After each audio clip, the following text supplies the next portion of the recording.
राम नाम सिद्ध किया। मीराबाई आई, मीराबाई ने गिरधर नाम सिद्ध किया। सूरदास जी महाराज आए तो सूरदास जी महाराज ने श्याम नाम सिद्ध किया। इसी तरह से हमारे गुरु महाराज जय गुरुदेव नाम सिद्ध करके गए। जय गुरुदेव नाम का जहाज लगा कर गए। अगर इस जहाज पर सारी दुनिया बैठेगी, ये जहाज सारी दुनिया को पार करेगा। एक है साध है सब सद है, और सब साध है सब जाए। पहले अपने गुरु की उंगली पकड़ लो, क्योंकि गुरु तुम्हारा सच्चा रहबर है। गुरु बिन भव निज तरह न कोई, बगैर गुरु के तुम्हारी ये जीवात्मा इस भव सागर से पार नहीं जा सकती। गुरु गोविंद दो खड़े और काके लागू पाई, और बलिहारी गुरु आपने जिन गोविंद दियो बताई। महिमा उन्हीं की है जिन्होंने उस गोविंद को लखा दिया। इस संसार में हमारे तीन तरह के गुरु होते हैं। पहले गुरु हमारे माता पिता होते हैं, जो हमें जन्म देते हैं, हमारा पालन पोषण करते हैं, बचपन से हमारे अंदर संस्कार डालते हैं। ये माता पिता हमारे पहले गुरु, पहले भगवान होते हैं। दूसरे गुरु हमारे शिक्षक होते हैं, जो हमें स्कूलों में कॉलेजों में हमें जो भौतिक ज्ञान देते हैं, ये हमारे दूसरे गुरु होते हैं। और तीसरे हमारे आध्यात्मिक गुरु होते हैं, जो हमारी जीवात्मा को इस भवसागर से पार ले जाते हैं। इसीलिए कहा गया है गुरुर ब्रह्मा गुरुर विष्णु गुरुर्देवो महेश्वरा गुरुर साक्षात पर ब्रह्मा तस्मै श्री गुरुवे नमः। तीन लोक नौ खंड में गुरु से बड़ा न कोई, और कर्ता करे न कर सके, और गुरु करें सो होई। इसलिए प्रेमी भाई बहनों, साधना करने से पहले जय गुरुदेव नाम का सुमरन सभी नए प्रेमी भाई बहन करिएगा। और सुमरन करने के बाद में फिर आप लोग ध्यान पर बैठिएगा। दूसरा है ध्यान। ध्यान कहते हैं दृष्टि को एकाग्र करना, अपनी दिव्य दृष्टि को खोलना, अपने शिव नेत्र को खोलना, अपने तीसरे नेत्र को खोलना। तो कैसे ध्यान करोगे, जरा अच्छी तरह से समझ लीजिए। अपने अपने घरों में पलथी मार करके आप लोग बैठिएगा। शरीर को टाइट मत करिएगा। बहुत से प्रेमी ये गलती कर देते हैं कि ध्यान के समय अपने शरीर को बिल्कुल टाइट कर देते हैं। यदि आप अपने शरीर को टाइट कर दोगे तो ये शरीर तुम्हारा थक जाएगा, फिर शरीर ढीला पड़ जाएगा, फिर जैसे के तैसे हो जाओगे। इसलिए पहले से ही अपने शरीर को बिल्कुल ढीला छोड़ देना। जितना आराम से आप बैठोगे उतना आपके लिए अच्छा रहेगा। तो अपने अपने घरों में पलथी मार करके और ढीले बदन से आराम से बैठ जाना। बाहर से अपनी आंखों को बंद कर लेना। दोनों आंखों के मध्य भाग में दूर सामने देखिएगा, सामने आपको अंधेरा दिखाई देगा। बस उसी अंधेरे में एक जगह पर आप अपनी दृष्टि को रोकिएगा। होशियारी यही रहे ये आंखों की पुतलियां हिलने ना पाए। शुरुआती समय में ये आंखों की पुतलियां अंदर अंदर हिलेंगी, लेकिन जब आप रोज रोज अभ्यास करोगे, करत करत अभ्यास ते और जड़मत होत सुजान, जब रोज रोज अभ्यास करोगे तो आंखों की पुतलियां हिलना बंद हो जाएंगी। तो दूर सामने अंधेरे में एक जगह पर आप अपनी दृष्टि को रोकिएगा या उस अंधेरे को लगातार देखते रहना। दृष्टि अपने आप अंधेरे में रुक जाएगी। उस समय किसी के बारे में सोचना नहीं, किसी के बारे में विचार मत करिएगा। शरीर को बिल्कुल हिलाना नहीं। शून्य होकर के, शांत चित्त होकर के, निर्विचार होकर के बस सामने उस अंधेरे को लगातार देखते रहना। जितना देर आपसे बन सके आप उस अंधेरे को लगातार देखते रहिएगा। देखते देखते देखते देखते एक समय ऐसा आएगा कि आपकी ये दृष्टि उस अंधेरे में रुक जाएगी।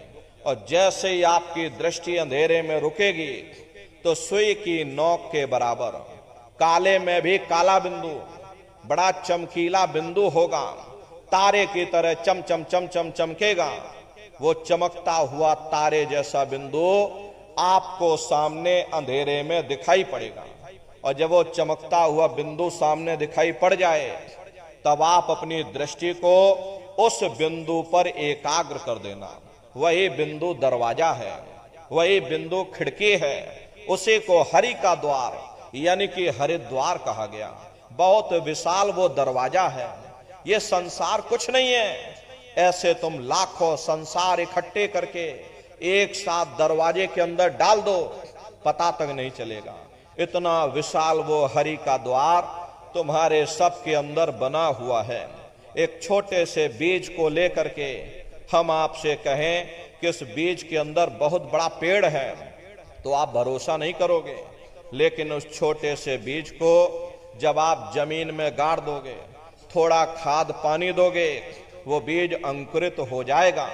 उसमें से विशाल लताएं भी निकलेंगी, विशाल वृक्ष का रूप भी लेगा, उसमें से फल और फूल भी निकलेंगे। इसी तरह से आप सभी के अंदर सुई की नोक के बराबर तारे की तरह छोटे से छोटा बिंदु है। उस बिंदु के अंदर बड़े बड़े ब्रह्मांड बसे हुए हैं। वो तारे जैसा चमकता हुआ बिंदु आपको सामने दिखाई पड़ेगा। और जब वो चमकता हुआ बिंदु सामने दिखाई पड़ जाए तब आप अपनी दृष्टि को उस बिंदु पर टिका देना। जब आप अपनी दृष्टि उस बिंदु पर एकाग्र कर दोगे तो वही बिंदु दरवाजा है। वो दरवाजा खुल जाएगा, ये शिव नेत्र खुल जाएगा, ये दिव्य दृष्टि आपकी खुल जाएगी और आप दरवाजे के अंदर दाखिल हो जाओगे। एक बार प्रेमी भाई बहनों ये दिव्य दृष्टि खुल जाए, फिर क्या भूत, क्या भविष्य, क्या वर्तमान, कोई भेद आपसे गुप्त नहीं रहेगा।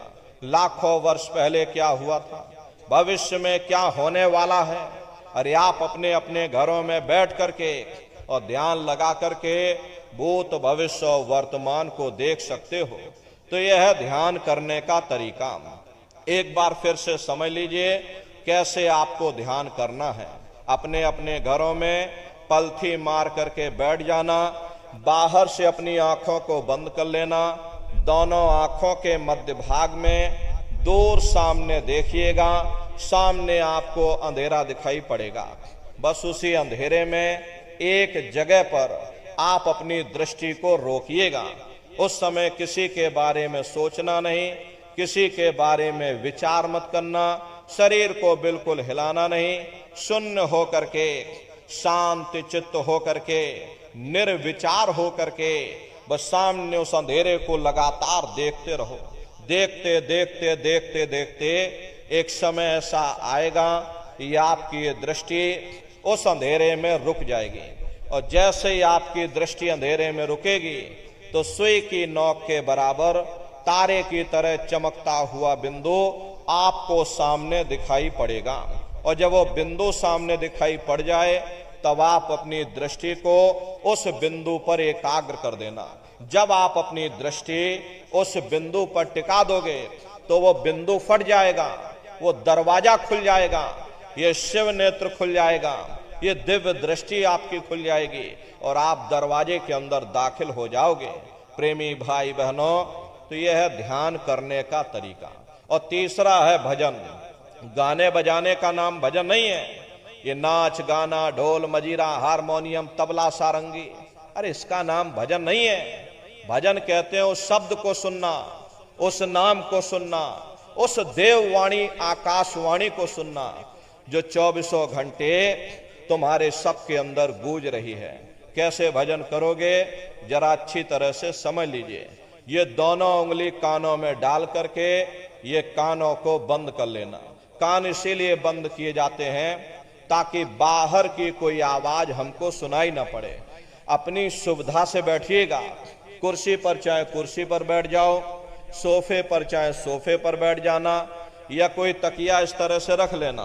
दोनों कोहनी यहाँ रख करके दोनों उंगली कानों में डाल करके ये कानों को बंद कर लेना। बहुत सी हमारी माताएं बहनें बूढ़े बुजुर्ग हैं, आपके घुटनों में दर्द होता होगा या रीढ़ की हड्डी में दर्द होता होगा, आप बैठ करके भजन नहीं कर पाते हो तो आप लेट करके भजन करिएगा। ऐसे सीधे लेट जाना, लेटे लेटे आंख और कान को बंद कर लेना। मतलब तो आंख और कान को बंद करना है, चाहे आप लेट करके करो चाहे आप बैठ करके करो। यही कहा गया है कि भाई आंख कान मुख बंद कराओ, अनहद झिंगा शब्द सुनाओ। यानी पहले अपनी आंख को बंद करो, अपने मुख को बंद करो, दोनों उंगली कानों में डाल करके ये कानों को बंद कर लो और ऊंचे से ऊंचा ध्यान दे करके उस आवाज को सुनने की कोशिश करो। प्रेमी भाई बहनों, जब आप अपने कानों को बंद करके और अंतर में गौर से सुनोगे तो आपको ऐसा अनुभव होगा कि कहीं सीटी जैसी आवाज हमारे कानों में बज रही है। टी, इस तरह से सीटी जैसी आवाज शुरू में आप सभी को सुनाई पड़ेगी। शाम को अपने अपने घरों में जाकर बैठिएगा, ये कानों को जरा बंद कर लेना और अंतर में गौर से ध्यान दे करके सुनिएगा तो शुरू में सीटी जैसी आवाज आप सभी को सुनाई पड़ेगी। करना कुछ नहीं है, लेटे हो चाहे बैठे हो, बस आप उस आवाज को सुनते रहना और सुनते सुनते उसी में लीन हो जाओ।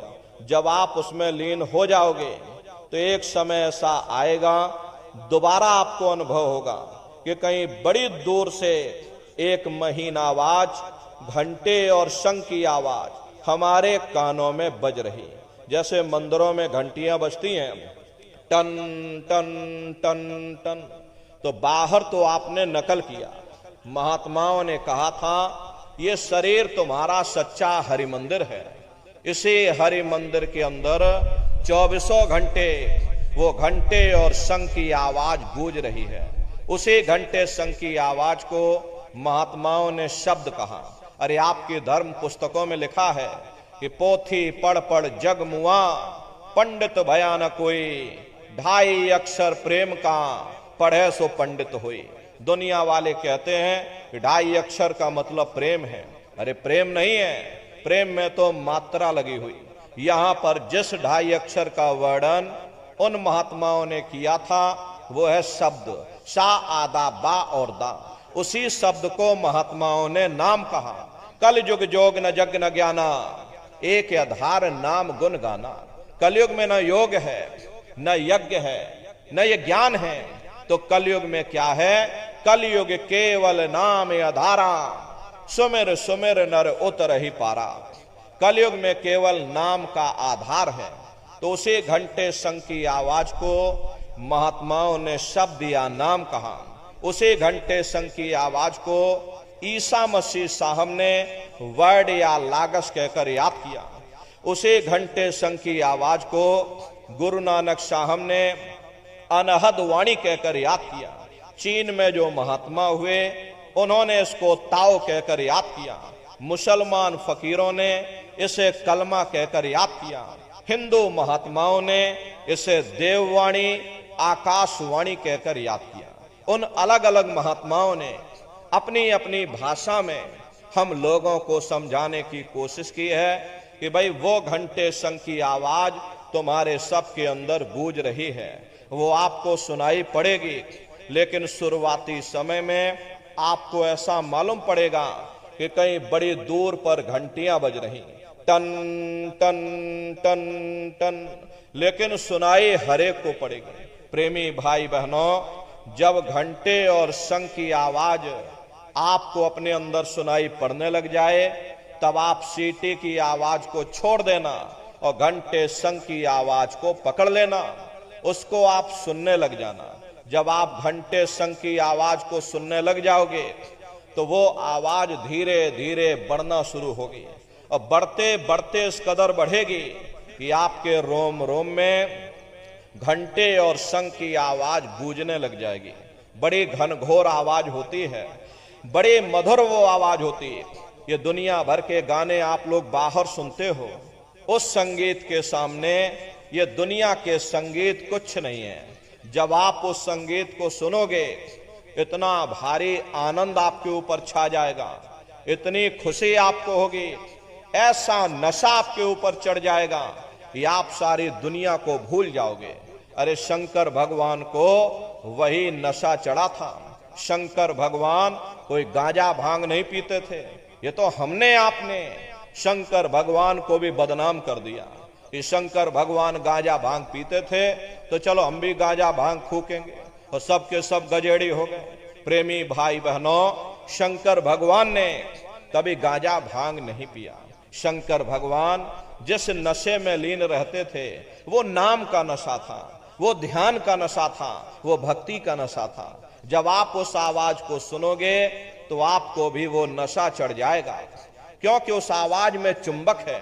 जब आप उस आवाज को सुनोगे तो वो आवाज आपको अपनी ओर खींचेगी, और जब खिंचाव होगा तो जीवात्मा का फैला हुआ प्रकाश 9 दरवाजों से सिमटने लगेगा। अब ये 9 दरवाजे कौन कौन से हैं? देखो प्रेमी भाई बहनों, अच्छी तरह से आप लोग समझिएगा, ये बहुत बड़ा विज्ञान है। दुनिया का विज्ञान जब समाप्त हो जाएगा तो ये विज्ञान प्रारंभ होगा। यही सच्चा सनातन विज्ञान है जो ऋषियों मुनियों ने समझाया, जिसको ये संसार भूल गया और बाहरी पाखंड में और कर्म कांडों में उलझ गया। तो आज सच्चे सनातन विज्ञान को समझने की जरूरत है।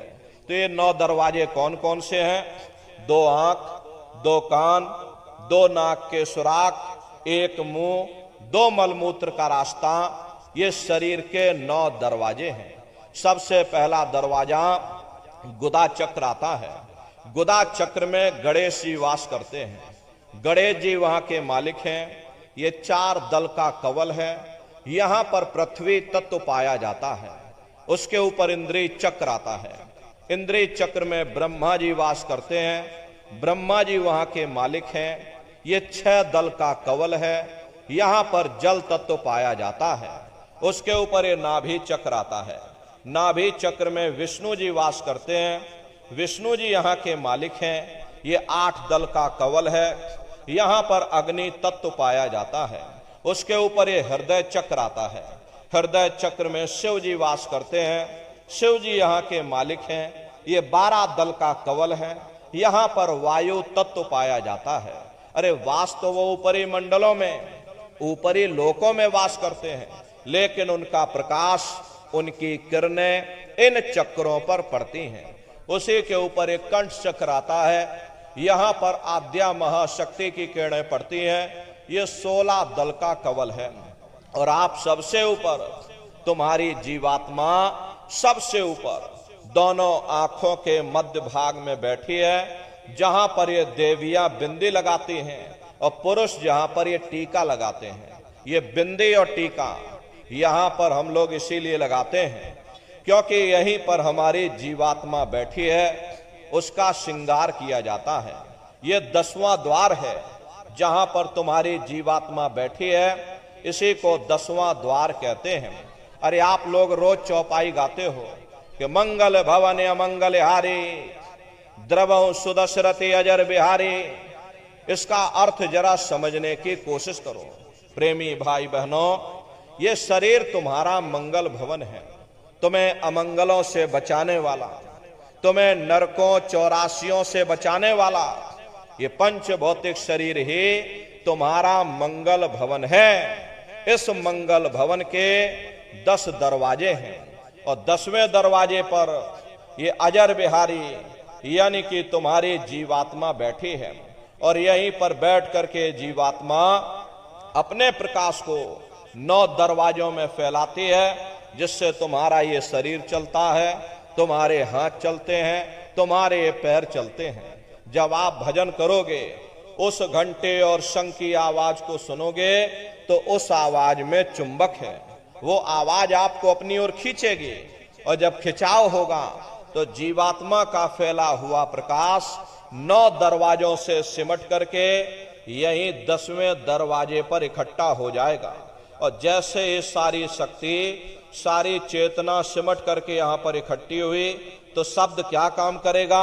शब्द तुम्हारी जीवात्मा को खींच करके इस शरीर से बाहर कर देगा। फिर आप अपनी आंखों से देखिएगा कि हमारा शरीर ये है, हम ये खड़े। आप अपने शरीर से अलग हो जाओगे। जैसे चिड़िया होती है, चिड़िया घोंसले से निकल करके आसमानों की उड़ान भरती है और शाम को फिर अपने घोंसले में आ जाती है। ऐसे तुम्हारी ये जीवात्मा इस शरीर रूपी घोंसले से निकल करके ब्रह्मांडों की सैर करेगी, देवी देवताओं के दर्शन करेगी, भगवान राम के दर्शन करेगी, भगवान कृष्ण के दर्शन करेगी और घूम करके फिर अपने शरीर रूपी घोंसले में वापस आ जाएगी। प्रेमी भाई बहनों, ये ब्रह्मा विष्णु महादेव जिनकी सारी दुनिया पूजा करती है, अरे आप सभी लोग ब्रह्मा विष्णु महादेव की पूजा करते हो।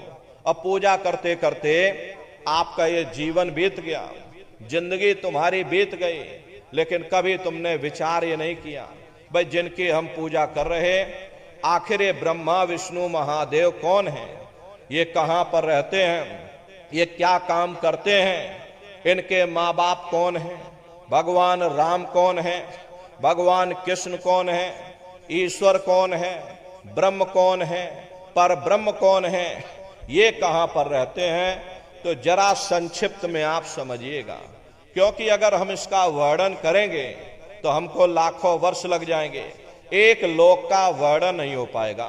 इतने विशाल लोक इस आसमान के ऊपर बने हुए, वैज्ञानिक लोग इसकी खोज कर रहे, कोई चंद्रमा तक चंद्रयान को भेज रहा, कोई मंगल ग्रह पर मंगलयान को भेज रहा, लेकिन प्रेमी भाई बहनों, इस संसार की ये धातु वहां तक नहीं पहुंच पाएगी। तो किन किन मंडलों को पार करते हुए तुम्हारी ये जीवात्मा अपने 5वें मंडल पर यानी कि सचखंड में पहुंचेगी। रास्ते में कौन कौन से देश मिलेंगे, उस देश के कौन कौन से राजा मिलेंगे, तो जरा संक्षिप्त में आप समझ लीजिए। प्रेमी भाई बहनों, जब आप भजन करोगे और जब घंटे और शंख की आवाज को सुनोगे, तो उसी घंटे शंख की आवाज को पकड़ करके ये जीवात्मा ब्रह्मांडों की चढ़ाई करती है। पलक झपकते यह जीवात्मा खरबों योजन ऊपर चली जाती है। ये चांद सूरज सितारों को पार करने के बाद में सबसे पहले जो आपको लोक मिलेगा उसे महात्माओं ने शिवलोक कहा। शिवलोक तमोगुणी स्थान है, वहां के मालिक शिव जी हैं, वो पार्वती जी के साथ उस लोक में विराजमान है। चैतन्य धार जो ऊपर से नीचे आ रही, जिसे महात्माओं ने गंगा कहा, वह अपना केंद्र बिंदु शिवलोक को बनाती है। इसीलिए शिव जी की जटा में ये गंगा दर्शाई जाती हैं। इस लोक में असंख्यों जीवात्माएं रहती हैं। ये सभी जीवात्माएं शिव स्वरूप में मौजूद होती हैं। जब आप वहां पहुंचोगे और शिव जी का जब प्रत्यक्ष दर्शन करोगे, तो आपका स्वरूप भी शिव के समान यानी शिव स्वरूप हो जाएगा। शिव जी का दर्शन करने के बाद में फिर घंटे शंख की आवाज को पकड़ करके फिर जब आप ऊपर चढ़ोगे, उसी के ऊपर ब्रह्मा जी का लोक आएगा। ब्रह्मा जी का लोक वो रजोगुणी स्थान है। वहां के मालिक ब्रह्मा जी हैं। वो गायत्री, सावित्री और सरस्वती के साथ उस लोक में विराजमान है। और ब्रह्मा जी का दर्शन करने के बाद में फिर घंटे शंख की आवाज को पकड़ करके फिर जब आप ऊपर चढ़ोगे, उसी के ऊपर विष्णु लोक आएगा। विष्णु लोक वो सतोगुणी स्थान है। वहां के मालिक विष्णु जी हैं। उनका बड़ा मनमोहक स्वरूप है। उनकी 4 भुजाएं हैं और चारों भुजाओं में शंख, गदा, पद्म और चक्र सुशोभित हैं। और आप क्षीर सागर में लक्ष्मी जी के साथ विराजमान हैं। ये तीनों देवता ब्रह्मा, विष्णु और महादेव अपने अपने लोक में बैठ करके राज कर रहे। एक रचयिता है जो हम जीवों को रचता है, एक पालनहार है जो हम जीवों को पालता है, और एक संहार करता है जो हम जीवों को नष्ट कर देता। एक का काम है शरीर को बनाना, एक का काम है शरीर की सुरक्षा करना, एक का काम है शरीर को नष्ट कर देना। इनकी जो माता है वो आद्या महाशक्ति है। ब्रह्मा, विष्णु, महादेव लोक के ऊपर वो आद्या महाशक्ति का लोक आता है। उसी को देवी दुर्गा का लोक कहा जाता। और उसी लोक को पार करने के बाद में सबसे पहला देश पड़ता है, या यूं कह लीजिए ये पहली राजधानी पड़ती है, जिसे महात्माओं ने सहस दल कवल कहा, वो राजधानी है। जैसे आपके उत्तर प्रदेश की राजधानी लखनऊ है, जौनपुर आपका जिला है, इसी तरह प्रेमी भाई बहनों वो सहस दल कवल राजधानी है। और ये जो ब्रह्मा विष्णु महादेव के जो लोक हैं उस राजधानी के अंतर्गत आने वाले जिले हैं। और राजधानी का जो मालिक है वो निरंजन भगवान है। ये ब्रह्मा विष्णु महादेव ये निरंजन भगवान के ही पुत्र हैं। और ये आद्या महाशक्ति देवी दुर्गा ये निरंजन भगवान की अर्धांगिनी हैं। और निरंजन भगवान स्वयं तीनों लोकों के मालिक हैं। उन्हीं को त्रिलोकीनाथ कहा जाता है। हिंदू उन्हीं को परमात्मा कहते हैं, मुसलमान उन्हीं को खुदा कहते हैं, ईसाई उन्हीं को गॉड कहते हैं। प्रेमी भाई बहनों ये जल एक है। जल को चाहे आप पानी कह लो, चाहे वाटर कह लो, चाहे आप नीर कह लो, इसी तरह प्रेमी भाई बहनों वो परमात्मा एक है। हम लोग लफ्जों के झगड़े में उलझे हुए हैं।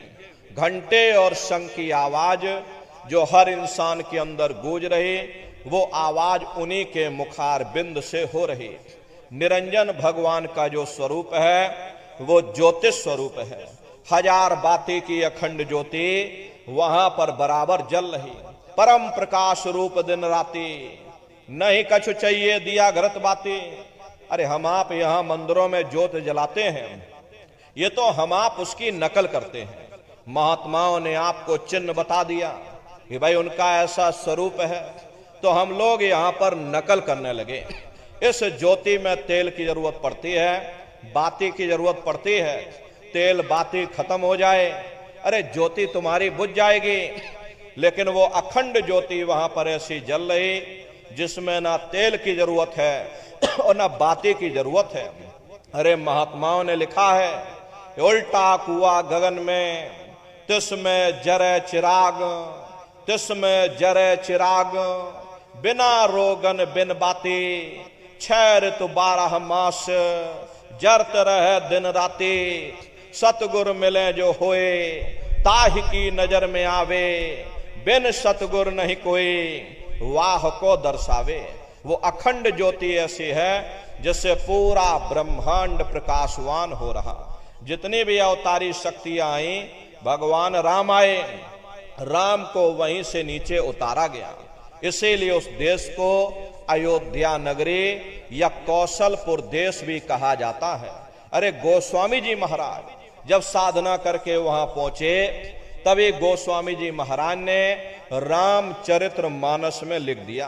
देखो प्रेमी भाई बहनों, रामचरित्र मानस में गोस्वामी जी महाराज ने जो भी लिखा है, जब उन्होंने साधना किया, साधना करके जब ऊपर गए, जो कुछ उन्होंने ऊपर जा करके अपनी दिव्य दृष्टि से देखा वो रामचरित्र मानस में लिख दिया। हम आप ऊपर गए नहीं, आपने कुछ देखा नहीं, इसीलिए प्रेमी भाई बहनों हम लोग अर्थों को समझ नहीं पाते हैं और अर्थ का अनर्थ कर देते हैं। तो क्या लिखा गोस्वामी जी महाराज ने? देखिए गोस्वामी जी महाराज रामचरित्र मानस में लिखते हैं कि मोद्यो नैन त्रिशत में भयो, पुन चितवत कौशलपुर गयो। जब मैंने अपने बाहर की आंख बंद की, मेरी अंतर की आंख खुल गई और मैं क्या देख रहा हूं, मैं कौशलपुर देश में पहुंच गया। मोह विलोक राम मुस्काई, मुझे देख करके भगवान राम प्रसन्न हो गए। उन्होंने ऊपर जाने का मुझे रास्ता दे दिया। मैं ऊपर जा करके क्या देख रहा हूं, उधर माज सुनंडज राया, देखे बहु ब्रह्मांड निकाया, अति विचित्रता लोक अनेका, रचना अधिक एक तेका। विचित्र विचित्र भांत के वहां पर लोक बने हुए, एक से बढ़कर एक सुंदर। सोने के वहां पर महल बने जिनकी शोभा अवर्णीय है। प्रेमी भाई बहनों वो असली अयोध्या नगरी है, वो भगवान राम का असली देश है। जब आप लोग साधना करके वहां पहुंचोगे, अपनी दिव्य दृष्टि से उस अयोध्या नगरी को जब आप स्वयं देखोगे, अरे तुम देखते रह जाओगे। ये क्या ईश्वर की लीला है, कैसे उसकी कारीगरी है। अनंत उसकी सत्ता है, अनंत ही उसका प्रकाश है। उसी आनंद को पाकर के बड़े बड़े राजे महाराजाओं ने अपने राजकाज पर ठोकरें मार दी और जंगलों में जाकर के नंगे हो करके नाचने लगे।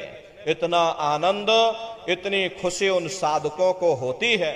मीराबाई को जब वो दौलत मिल गई, मीराबाई ने अपना राजपाट छोड़ दिया और मीराबाई कहने लगी कि मैं मिल जाए पाए पीऊ अपना, तब मेरे पीर बुझानी और मीरा सूरत शब्द सहलानी। कबीर साहब को जब वो दौलत मिल गई और अन्य महात्माओं को जब वो दौलत मिल गई, उन्होंने ऊपर चढ़ करके उस अयोध्या नगरी को देखा, भगवान राम के देश को देखा, तो कलम तोड़ करके लिख दिया। अरे चिल्लाने लगे, अचरज देखा भारी साधो, अचरज देखा भारी रे, बिना बजाए निस्दिन बाजे, घंटा शंख नगारी रे, बहरा सुन सुन मस्त होत है, और तन की खबर बिसारी रे, बिन भूमि के महल बना है, तामे जो तुजारी रे, अंधा देख देख सुख पावे, बात बतावे सारी रे, जीता मर कर फिर जी जावे, बिन भोजन बलधारी रे, ब्रह्मानंद संत जन बिरला, कोई समझे बात हमारी रे। प्रेमी भाई बहनों, वो असली अयोध्या नगरी है, वो भगवान राम का असली देश है। अरे राम जी का दर्शन करने के बाद में फिर तुम्हारी यही जीवात्मा दूसरे मंडल की आवाज को पकड़ करके और दूसरे मंडल की चढ़ाई करेगी। श्याम तज श्वेत को गहना, सुरत को तान धुन सुनना, बंक के द्वार धस बैठो और त्रिकुटी जाय कर लेना। उसी के ऊपर दूसरा देश आता है जिसे महात्माओं ने त्रिकुटी देश कहा।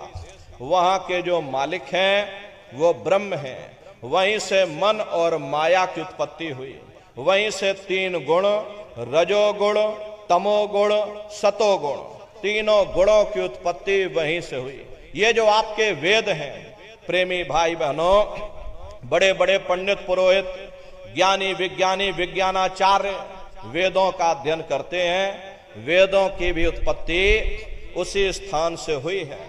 महात्मा कहते हैं कि भाई त्रिकुटी महल में विद्या सारा, घन हर गरजे बजे नगारा, लाल वरन सूरज उजियारा।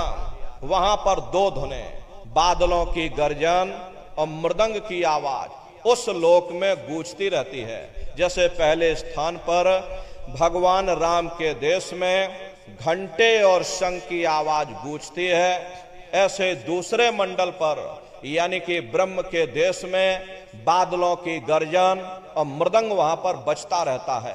ओम का जाप बराबर वहां होता रहता है। ब्रह्म का जो स्वरूप है लाल वरन सूरज उजियारा। ये सूरज कुछ नहीं है, ऐसे तुम लाखों लाख सूर्य इकट्ठे करोगे तो वहां का एक सूर्य बनेगा। प्रेमी भाई बहनों, ब्रह्म का जो स्वरूप है वो सुबह के लाल सूर्य के समान है, इसीलिए वहां का पूरा ब्रह्मांड लाल है। जहां तक आपकी निगाह जाएगी ब्रह्म देश में चारों तरफ आपको लाल ही लाल नजर आएगा। महात्मा जब साधना करके वहां पहुंचे तभी महात्माओं ने लिख दिया कि लाली मेरे लाल की, जित देखूं तो लाल, लाली देखन में गई, मैं भी हो गई लाल।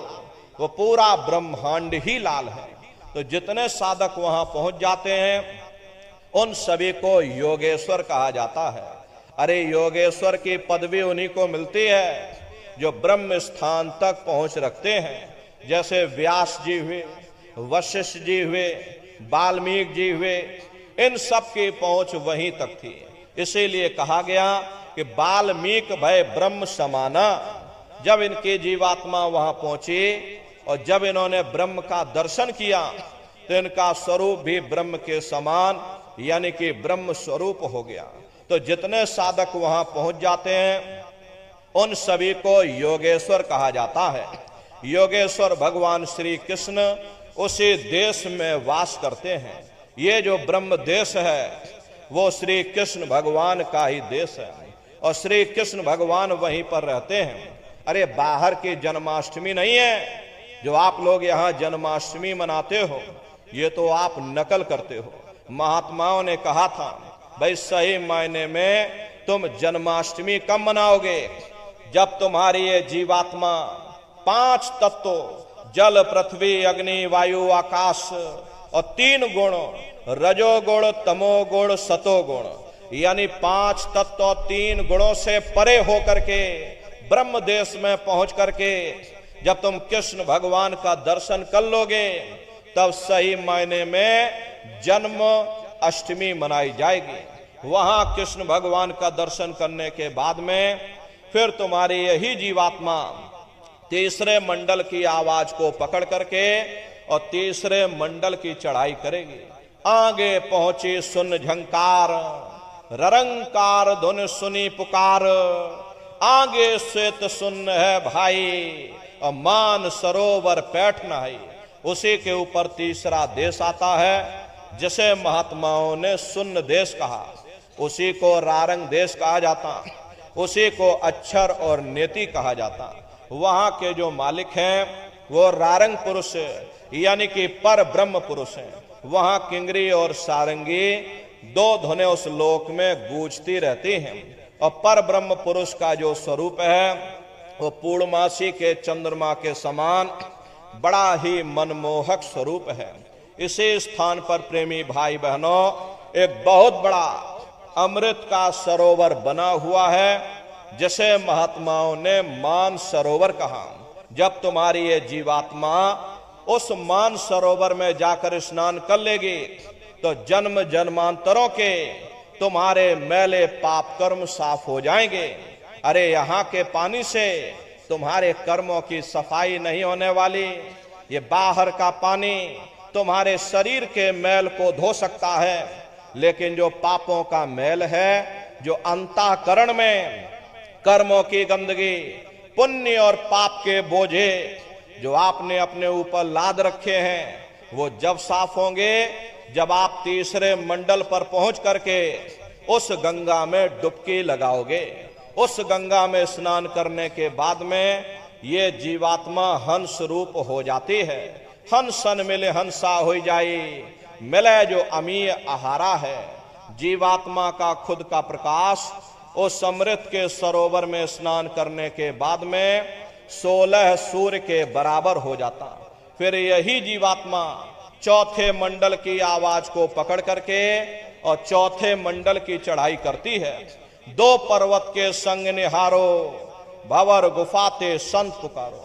2 पर्वतों को पार करने के बाद में तो बड़ा सुंदर देश आता है जिसे महात्माओं ने भंवर गुफा कहा। वहां के जो मालिक हैं वो सोहंग पुरुष हैं। वहां बंसी यानी मुरली की मधुर ध्वनियां सदा उस लोक में उच्चारण होती रहती हैं। और सोहंग पुरुष का जो स्वरूप है वो दोपहर के सूर्य के समान महाप्रकाशवान स्वरूप है। अरे स्वरूप में अंतर है। पहले स्थान पर निरंजन भगवान का जो स्वरूप है वो ज्योतिष स्वरूप है। दूसरे स्थान पर ब्रह्म का जो स्वरूप है वो सुबह के लाल सूर्य के समान है। तीसरे स्थान पर ब्रह्म पुरुष का जो स्वरूप है वो पूर्णमासी के चंद्रमा के समान है। और चौथे स्थान पर सोहंग पुरुष का जो स्वरूप है वो दोपहर के सूर्य के समान महाप्रकाशवान स्वरूप है। और वहां के धनी का दर्शन करने के बाद में ताके परे धाम सतनामा बीन बजे सतलोक ठिकाना। सोहंग देश के ऊपर वो 5वां देश आता है जिसे महात्माओं ने सचखंड देश कहा। वो सचखंड देश अजर अमर अविनाशी सदा एक रस रहने वाला देश है। वहां न काल है, न कर्म है, न दुख है, न संताप है, न पुण्य है, न पाप है। जो जीवात्माएं वहां पर पहुंच जाती हमेशा के लिए जन्म मरण के बंधनों से आजाद हो जाती। वहां के जो मालिक हैं वो सतपुरुष भगवान हैं जिनके रोम रोम में खरबों खरब सूरज चांद सितारे प्रकाशवान वही हमारे आपके सच्चे मालिक हैं। वही हमारे आपके सच्चे पिता हैं।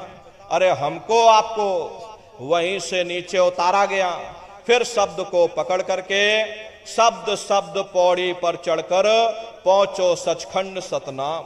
तो शब्द कब पकड़ में आएगा? जब आप लोग भजन करोगे। और भजन कैसे किया जाएगा जरा अच्छी तरह से समझ लीजिए। ये आंख और कान को बंद करिएगा, लेकिन मन को रोकिएगा। ऐसे समय पर तुम्हारा ये मन जरूर भागेगा। अभी आप यहाँ सत्संग में बैठे हो, शरीर भले तुम्हारा यहाँ बैठा है, लेकिन मन सारी दुनिया में भाग रहा है। अब किसी को बाल बच्चों की याद आ गई, मन बाल बच्चों में पहुंच गया। कोई दुकान दफ्तर छोड़ करके आया, मन दुकान दफ्तर में पहुंच गया। किसी को नींद आ गई, मन सो गया। कोई आपस में बातचीत करने लगा, तो शरीर यहाँ बैठा, लेकिन मन सारी दुनिया में भाग रहा। तो ऐसे भजन से कोई लाभ नहीं होगा। कबीर साहब ने लिखा है कि कबीर पापी भगत न भावई, हरि पूजा न सुहाए, माखी चंदन पर हरे, जहां विगंध तह जाए। जैसे मक्खी चंदन या कस्तूरी पर नहीं बैठती है, बल्कि रात दिन गंदगी में भिनभिनाती रहती, ठीक उसी प्रकार से हम मनुष्यों का हाल है। हमारे आपके बुरे खोटे पाप कर्म हमें महात्माओं की तरफ जाने नहीं देते, उनके वचनों को सुनने नहीं देते। और अगर जबरदस्ती बैठा भी दिया जाए सत्संग में, तो हम आप सो जाते। ये सब हमारे मन की खुराफात है। अरे जिन्होंने मार मन डाला, उन्हीं को सूरमा कहना, बड़ा बैरी ये मन घट में, इसी का जीत न कटना। अगर दुनिया में कोई हमारा दुश्मन है, वो केवल तुम्हारा अपना ये मन है। ये मन रूपी रावण कब मरेगा? जब 9 द्वारों पर फतेह हासिल करके तुम यहाँ 10वें द्वार पर चढ़ जाओगे, तब सही मायने में दशहरा मनाई जाएगी। अरे बाहर की दशहरा नहीं है जो लकड़ी का रावण बना देते हो और फूंक फांक करके घर चले आते, कहते भाई हमने रावण मार दिया। महात्माओं ने कहा था भाई सही मायने में तुम दशहरा कब मनाओगे? जब 9 द्वारों पर फतेह हासिल करके तुम यहाँ 10वें द्वार पर चढ़ जाओगे, तब सही मायने में विजय दशमी मनाई जाएगी। तब ये मन रूपी रावण तुम्हारा मरेगा। तब तुम्हारी ये जीवात्मा, इसी जीवात्मा को महात्माओं ने राम भी कहा।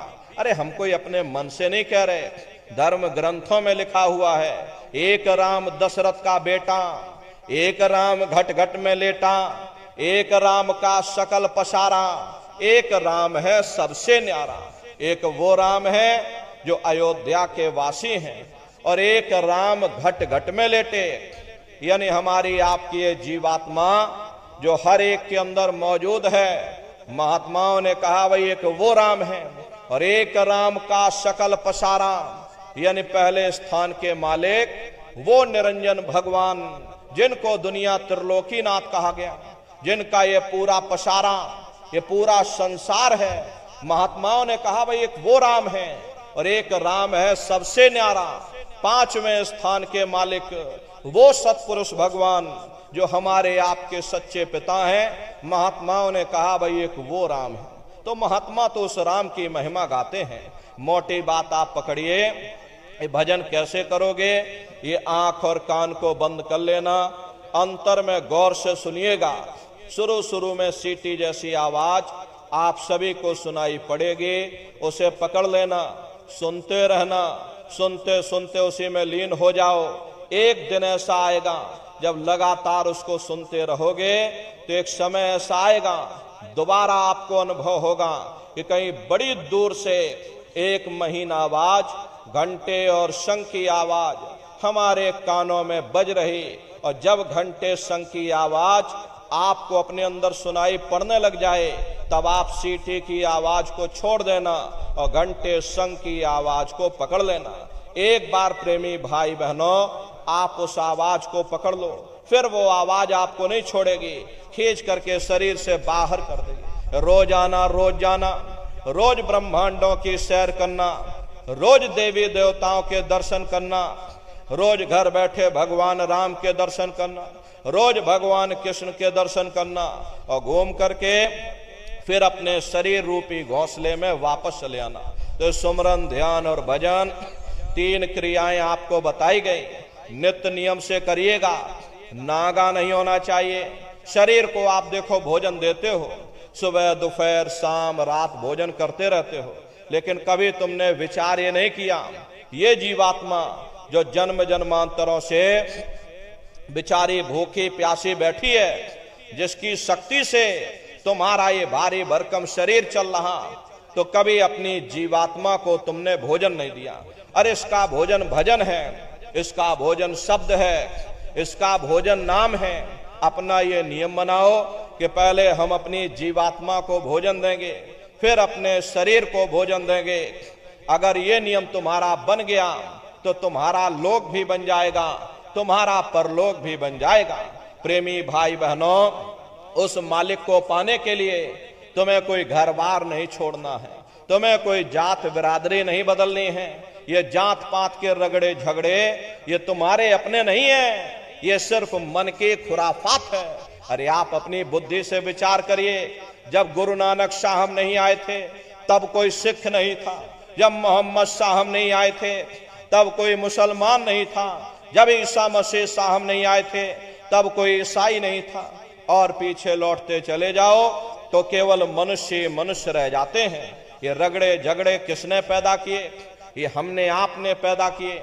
अरे कोई भी महात्मा यहाँ पर आकर के ना कोई कौम बनाने आता है, ना कोई मजहब चलाने आते हैं, ना ही आप हमारे हाथों में ये डंडे और तलवारें देने के लिए आते हैं। अरे आप तो सच्चा मार्ग, सनातन मार्ग समझाने के लिए इस धराधाम पर शरीर रूप में अवतरित होते हैं। अरे महात्मा कोई जात बिरादरी नहीं देखते, महात्मा कोई ऊंच नीच कोई भेदभाव पैदा नहीं करते। अगर महात्माओं ने भेदभाव किया होता तो देखो भगवान राम जंगलों में रहने वाली आदिवासी महिला सबरी का जूठा बेर भगवान राम नहीं खाते। निर्मल मन जन सो मोह पावा, मोह कपट छल छिद्र न भावा। इसीलिए महात्मा कहते हैं भाई जाति पाति पूछे नहीं कोई, हरि का भजै सो हरि का हुई। लोग यहाँ जात पात बनाते बनाते मर गए, लेकिन ऐ नारियों, जब तुम्हारी ये जीवात्मा इस मनुष्य रूपी चोले को छोड़ करके ऊपर जब तुम धर्मराज की कचहरी में पहुंचोगे, वहां न तुमसे ये पूछा जाएगा कि भाई तुम किस जाति के हो, या तुम किस कौम के हो, या तुम किस मजहब के हो। अरे भाई तुम हिंदू हो या मुसलमान हो, तुम हिंदुस्तान से आए हो या तुम सीधे पाकिस्तान से चले आ रहे। अरे वहां तुम्हारे कर्म देखे जाएंगे, भक्ति भाव देखा जाएगा, मालिक से मिलने का प्रेम और प्यार देखा जाएगा। इसीलिए महात्मा समझाते हैं भाई मालिक को पाने के लिए तुम्हें कोई जात बिरादरी नहीं बदलनी है, तुम्हें कोई घर परिवार नहीं छोड़ना, तुम्हें कोई बाल बच्चे नहीं छोड़ने, तुम्हें कोई जंगलों पहाड़ों में नहीं भटकना, तुम्हें कोई काले नीले पीले कपड़े नहीं पहनना, तुम्हें कोई साधु सन्यासी और बाबा नहीं बनना। अरे भाई तुम अपने अपने घर परिवार में रहो, अपने अपने बाल बच्चों के साथ रहो, अपने अपने समाज में रहो, समाज के रीत नीत नियम के अनुसार रहो, मेहनत और ईमानदारी से काम करो, और 24 घंटे में से घंटा 2 घंटा समय निकाल करके सुमरन ध्यान और भजन करिएगा। अरे यही दौलत तुम्हारे काम आएगी, बाकी सब रगड़े झगड़े ये सब तुम्हारे यहीं पड़े रह जाएंगे। सुई की एक नोक भी तुम्हारे साथ में जाने वाली नहीं है। बड़े बड़े राजे महाराजे आए, सारी जिंदगी उन्होंने ये किला बनाते बनाते गुजार दिया। आज उनके किलों को जाकर देखिए, आज खंडहर बने पड़े हुए। विश्व विजेता सिकंदर सारी दुनिया पर राज करने का ख्वाब देखता था, वो भी मुट्ठी खोल करके चला गया। अरे कोई क्या साथ लेकर जाएगा? जो चीज तुम्हारे साथ में जाने वाली वो केवल परमात्मा की भक्ति है। इसलिए प्रेमी भाई बहनों, वो दौलत कमा लो जो अंत समय में तुम्हारे काम आवे, वरना ये समय तुम्हारा निकलता जा रहा, ये श्वासों की पूंजी ये दिन प्रतिदिन कम होती जा रही, और एक समय ऐसा आएगा ये बुलबुला तुम्हारा फूट जाएगा, फिर ना जाने ये मनुष्य शरीर तुमको मिले ना मिले। अरे तुम भटकते रह जाओगे युगों युगों के लिए उन नरकों और चौरासियों में। इसलिए प्रेमी भाई बहनों, अहो भाग्य है आपका, आपको ये मनुष्य शरीर मिल गया, आपको ये मौका मिल गया है, इस मौके का लाभ उठाओ। मनुष्य रूपी मंदिर में बैठ करके वो आत्मधन कमा लो, वो खजाना कमा लो, जिससे तुम्हारी जीवात्मा का कल्याण हो जावे। तो सुमरन, ध्यान और भजन नित्य नियम से आप लोग करिएगा। और देखो प्रेमी भाई बहनों, हमारी आपसे अंतिम प्रार्थना है कि आप सभी लोग शाकाहारी रहिएगा, क्योंकि हमारे गुरु महाराज ने शाकाहार पर विशेष जोर दिया। गुरु महाराज हमारे कहते थे कि बच्चे बच्चियों, तुम लोग शाकाहारी रहना, शाकाहार का प्रचार करते रहना, इसी से देश और दुनिया में भारी परिवर्तन होगा। प्रेमी भाई बहनों, अरे परिवर्तन कोई कानून बनाने से नहीं होगा, परिवर्तन कोई आंदोलन करने से नहीं होगा, परिवर्तन कोई तोड़फोड़ करने से नहीं होगा। परिवर्तन तब होगा जब लोगों के विचार बदलेंगे, लोगों की भावनाएं बदलेंगी। और विचार जब बदलेंगे जब लोगों का खान पान शुद्ध होगा। अरे देसी कहावत है, जैसा खाए अन्न वैसा होए मन। जब इंसान पशुव्रती भोजन करेगा तो उसकी बुद्धि स्वतः ही पशुओं जैसी हो जाएगी। फिर जिस शराब के नशे में माँ बहन बेटी की पहचान खत्म हो जाए, उस शराब को पी करके यह कैसे पता चलेगा कि क्या अच्छा और क्या बुरा है। यही कारण है कि आज घर समाज में ये दुनिया भर के अत्याचार और दुनिया भर के व्यभिचार फैले हुए। अरे हम लोग देखिए मंदिर बनवाते हैं, उन मंदिरों में नहा धो करके जाते हैं, कहते भाई परमात्मा के रहने की जगह है, हमको नहा धो करके जाना चाहिए, फूल अगरबत्ती ले जाना चाहिए। कोई उन मंदिरों में कूड़ा कचड़ा नहीं डालता।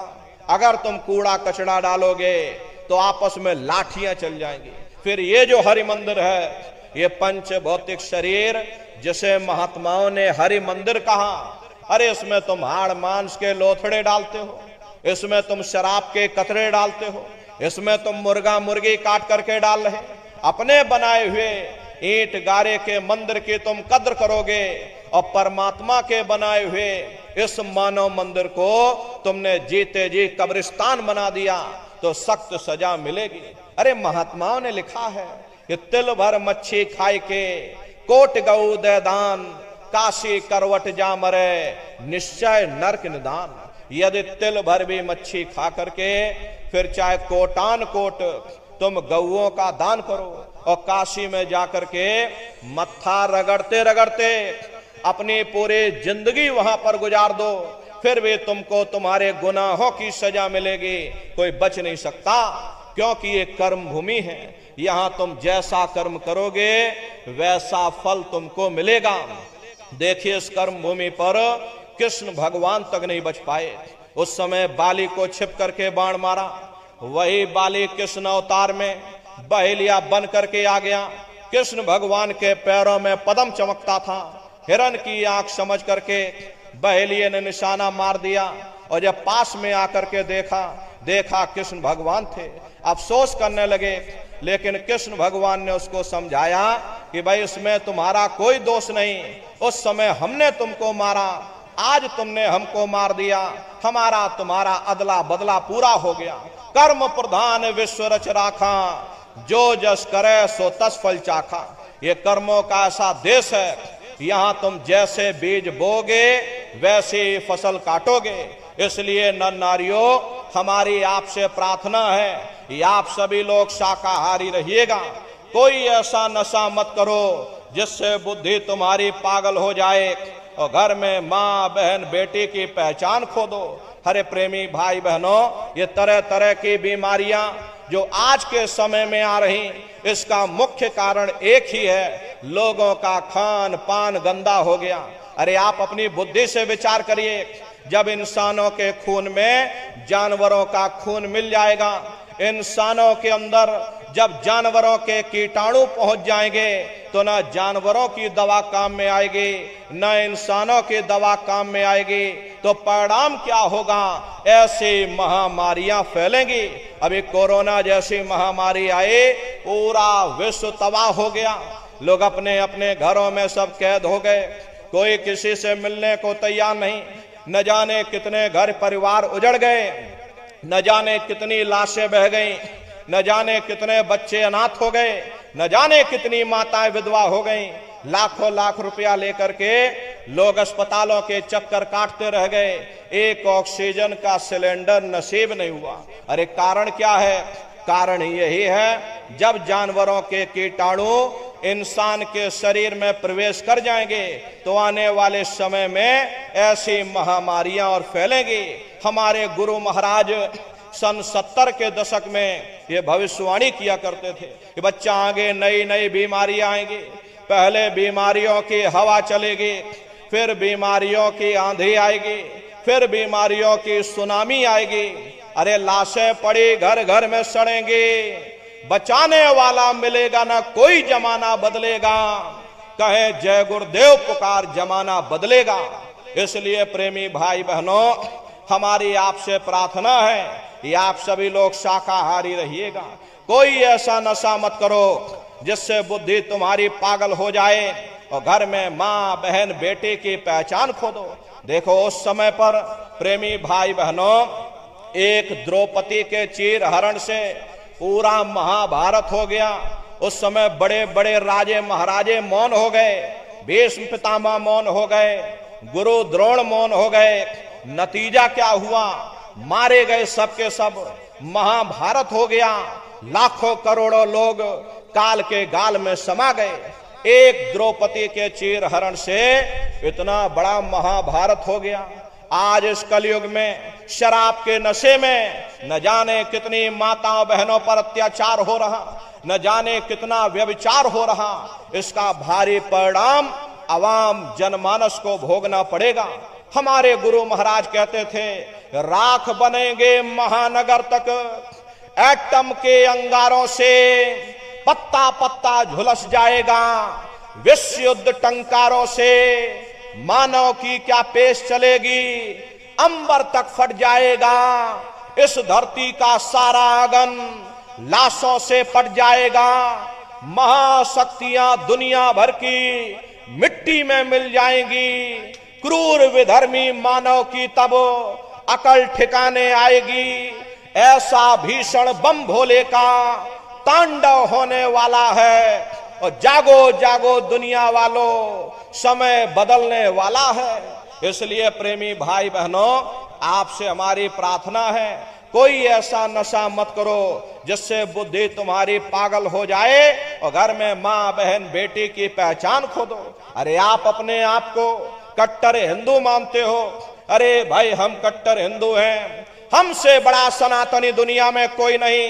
हम भगवान राम को मानने वाले, हम बजरंगबली को मानने वाले, हम भगवान कृष्ण को मानने वाले, हम महात्मा बुद्ध को मानने वाले। अरे भाई आप राम को मानते हो, आप महात्मा बुद्ध को मानते हो, आप भगवान कृष्ण को मानते हो, तो उनके आदर्शों पर भी चलना सीखो। भगवान राम ने कभी नहीं कहा कि तुम मांस खाओ, भगवान कृष्ण ने कभी नहीं कहा कि तुम शराब पियो। जितने देवी देवता अवतार हुए सभी यही कह करके गए, अहिंसा परमो धर्म। अगर हमने किसी को बनाया नहीं तो मिटाने का अधिकार हमारे पास नहीं। अरे आप इंसान हो, इंसान का काम है दया करने का, दया धर्म का मूल है। इसलिए आप जीवों पर रहम करो, रूहों पर रहम करो। सभी लोग शाकाहारी रहना और शाकाहार का प्रचार अपने अपने क्षेत्रों में बराबर आप लोग करते रहिएगा। अरे सतयुग कैसे आएगा, राम राज कैसे आएगा? राम राज कोई भाषण देने से नहीं आएगा, राम राज कोई नारा लगा देने से नहीं आएगा, राम राज कोई भगवा लहरा देने से नहीं आएगा, राम राज कोई हिंदू मुसलमान करने से भी नहीं आएगा। राम राज जब आएगा जब लोगों के अंदर अच्छे विचार आएंगे। वरना राम के समय में भी रावण जैसे असुर होते थे, कृष्ण के समय में भी कंस जैसे असुर होते थे। अरे तब भी लड़ाइयां होती थी, तब भी युद्ध हुआ करते थे। राम राज का मतलब है अच्छे विचारों का आना, और अच्छे विचार जब आएंगे जब हर इंसान मानव धर्म का पालन करेगा। अरे मानव धर्म क्या कहता है? सत्य, दया, अहिंसा, प्रेम और करुणा, यही मानव धर्म का आधार है। जब मानव के अंदर मानवता आ जाएगी, मानव के अंदर दया आ जाएगी, मानव के अंदर करुणा आ जाएगी।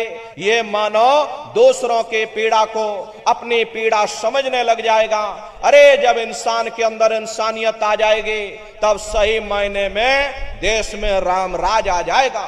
इसीलिए महात्माओं ने कहा राम राज को लाना है तो पहले मानव धर्म अपनाना है। मानव को पहले मानव धर्म अपनाना पड़ेगा, मानव को मानवीय गुण अपनाने पड़ेंगे। इसीलिए हमारे गुरु महाराज कह करके गए कि बच्चा गांव गांव जा करके तुम हमारे संदेशों को जन जन के बीच में पहुंचा दो। गांव गांव के लोग शाकाहारी हो जाएं, गांव गांव के लोग सदाचारी हो जाएं, गांव गांव के लोग चरित्रवान हो जाएं, आंखों में मां बहन बेटी की पहचान कायम हो जाए। तो जब हमारा ये गांव बदल जाएगा तो ये पूरा समाज बदल जाएगा, निश्चय ही कलयुग में सतयुग आ जाएगा। इसलिए प्रेमी भाई बहनों, धर्म के प्रचार में आप सभी लोग अपना अपना योगदान दीजिएगा। देखिए हमारे गुरु महाराज को, हमारे गुरु महाराज परम संत बाबा जय गुरुदेव जी महाराज ने एक अच्छे समाज के निर्माण के लिए, चरित्रोत्थान के लिए, लोगों को शाकाहारी और सदाचारी बनाने के लिए 116 वर्ष की आयु तक अथक मेहनत और परिश्रम किया। हमारे गुरु महाराज ने अपने गुरु की याद में मथुरा दरबार में इतना विशाल मंदिर बनवाया। गुरु महाराज हमारे कहते थे कि बच्चा मंदिर का वो देवता वहां पर बैठ करके बरकत बांट रहा। अरे आप लोग आइए, वहां कोई रुपया पैसा नहीं चढ़ाया जाता, कोई चंदा चुटकी नहीं। अरे आप लोग आए, मंदिर के देवता के सामने अपनी एक बुराई को चढ़ा दीजिए। वहां पर बुराई चढ़ाई जाती है कि हम आज से मांस मछली नहीं खाएंगे, हम आज से अंडा शराब का सेवन नहीं करेंगे, हम आज से झूठ नहीं बोलेंगे, हम आज से किसी को धोखा नहीं देंगे। अरे आप अपनी एक बुराई चढ़ा दो, आपकी एक मनोकामना पूरी होगी। ऐसा वरदानी मंदिर हमारे गुरु महाराज ने अपने गुरु की याद में मथुरा दरबार में बनाया है। तो उन्हीं की याद में देखिए भंडारे का कार्यक्रम 28 नवंबर से 2 दिसंबर तक मथुरा दरबार में मनाया जाएगा। वैसे मथुरा दरबार में साल में 4 बड़े कार्यक्रम होते हैं। पहला कार्यक्रम होली के अवसर पर होता है, दूसरा कार्यक्रम हमारे गुरु महाराज का भंडारा मई के महीने में 17 मई से और 21 मई तक ये 5 दिवसीय भंडारे का कार्यक्रम होता है। और तीसरा कार्यक्रम गुरु पूर्णिमा के अवसर पर जुलाई के महीने में होता है। और चौथा कार्यक्रम हमारे गुरु महाराज के गुरु महाराज यानी पूज्य दादा गुरु महाराज का ये भंडारे का कार्यक्रम हिंदी तिथि के अनुसार अगहन सुदी दशमी यानी इस बार 28 नवंबर से 2 दिसंबर तक मथुरा दरबार में होने जा रहा। तो आप सभी प्रेमी भाई बहन दरबार में पधारिएगा। भंडारे के अवसर पर सब परिवार सादर आमंत्रित हैं, आप लोग पधारिएगा। अरे अपने दरबार का दर्शन करना। देखिए मथुरा दरबार में हमारे गुरु महाराज की एक छोटी सी गौशाला भी है। हमारे गुरु महाराज के पास में कुल 2 गाय थी। 2 गायों का इतना बड़ा परिवार है कि आज के समय में करीब करीब 3000 गायें हैं और 3000 के ऊपर सांड है। गौशाला अलग है और नंदीशाला अलग है। हमारे यहाँ किसी को बाहर नहीं भेजा जाता, क्योंकि हमारे गुरु महाराज कह करके गए कि बच्चा ये मेरी प्यारी गाय हैं, इनको यहीं रखना, यहीं सेवा पानी करना। इसीलिए चाहे गाय हो या चाहे बैल हो, हमारे यहाँ किसी को बाहर नहीं भेजा जाता। गायों के लिए अलग से गौशाला है और सांडों के लिए अलग से नंदीशाला बनी है। उसी के बगल में अपना एक बहुत बड़ा कॉलेज है जिसमें 2,500 से 3,000 बच्चे निःशुल्क विद्या अध्ययन करते हैं। कॉपी किताब पढ़ाई लिखाई भोजन पानी बिल्कुल निःशुल्क है। उसी के बगल में अपना एक बहुत बड़ा अस्पताल है। प्रेमी भाई बहनों, वो गुरु महाराज के कर्म भूमि है और हमारे गुरु महाराज की जन्म भूमि, जहां पर हमारे गुरु महाराज का जन्म हुआ, जिला इटावा ग्राम खितौरा में पड़ता है। जैसा भव्य मंदिर मथुरा दरबार में बना हुआ, उसी तरह से भव्य मंदिर गुरु महाराज की जन्म भूमि पर बन करके तैयार हो चुका। तो समय निकाल करके दरबार में आप लोग पधारिएगा, अपने अपने बच्चों को भी साथ में लेकर के आइएगा। हम लोग ये सोचने लगते हैं अरे बच्चों को क्या करेंगे ले जाकर, ये बच्चे छोटे हैं, इनको घर में रहने दो, इनको पढ़ाई लिखाई करने दो। अरे पढ़ाई लिखाई जरूरी है, हम आपकी ये बात मानते हैं, ये आज के समय में शिक्षा बहुत जरूरी है। लेकिन प्रेमी भाई बहनों, शिक्षा के साथ साथ अच्छे संस्कार भी जरूरी है। और संस्कार कोई एमए बीए की डिग्री कर लेने से नहीं पड़ जाते, संस्कार कोई डिप्लोमा कर लेने से नहीं पड़ जाते। अगर एमए बीए की डिग्री कर लेने से ही इन बच्चों के अंदर संस्कार पड़ गए होते तो हिंदुस्तान में इतने वृद्धाश्रम न खोले जाते। अरे संस्कार पड़ेंगे महात्माओं के वचनों से, संस्कार पड़ेंगे सत्संग के माध्यम से। ये बच्चे देश के भविष्य हैं, इन बच्चों के अंदर अच्छी शिक्षा के साथ साथ अच्छे संस्कार डालना ये समय की बहुत बड़ी मांग है। अरे आज के समय में बच्चों के अंदर संस्कारों की कमी देखी जा रही, वरना पहले के समय में अकेले माँ बाप अपने 4-4 बच्चों को पाल लेते थे। लेकिन आज के समय में वही 4-4 बच्चे, वही एमए बीए डिग्री और डिप्लोमा किए हुए बच्चे अपने माँ बाप को रोटी नहीं खिला पा रहे। शादी हो जाती है, घर परिवार बांट करके रख दिया, जमीन जायदाद बांट करके रख दी, चूल्हा चौका बांट करके रख दिया, यहाँ तक कि बेचारे बूढ़े माँ बाप को भी बांट करके रख दिया। ये 10 दिन तुम हमारे घर छोड़ दो और 10 दिन बाद ले जाओ अपने घर रोटी खिलाओ। अरे ये सब क्या है? ये संस्कारों की कमी है। ऐ माताओं बहनों, ये बच्चे तुम्हारी धरोहर हैं, ये बच्चे तुम्हारे जीवन की पूंजी हैं। अरे अपनी पूंजी को संभाल करके रखिएगा।